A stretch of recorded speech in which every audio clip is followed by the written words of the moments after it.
from 8 to 6 p.m. Ansumira ushanda kuge ATM. Spike again from the top. Ichi chakaipa.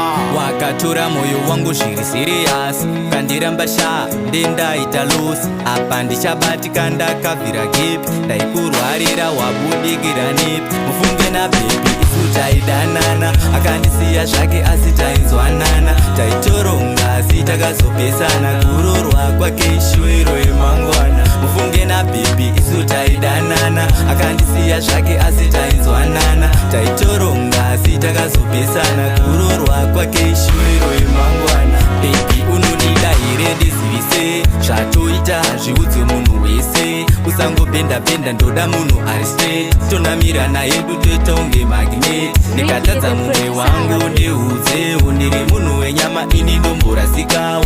Pandidzosa kumashura ndibodzoke. Ndikatadza ndapota shausa ndituke. Baby ini handichade nezvako.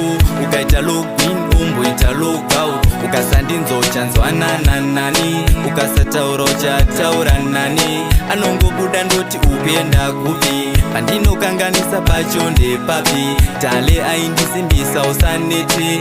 Uya ugoona mama na tete. Mufunge na baby isu taidanana. Akandisiya zvake asi tainzwanana. Taitoronga asi takazopesana. Kurorwa kwake ishwiro yemangwana. Mufunge na baby isu taidanana. Akandisiya zvake asi tainzwanana. Taitoronga asi takazopesana. Kurorwa kwake ishwiro yemangwana. Wakatora moyo wangu zviri serious.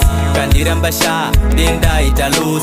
Apa ndichabatika ndakavhira gap. Ndaikurwarira wabudikira nip. Ndaiti ndichagara naye mwana uyu. Aiti ndichachengeta kumabhururu.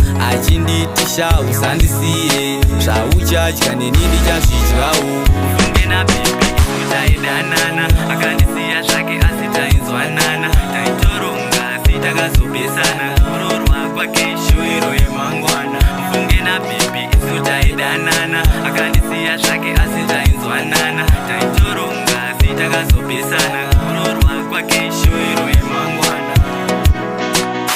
Ricky the producer on it.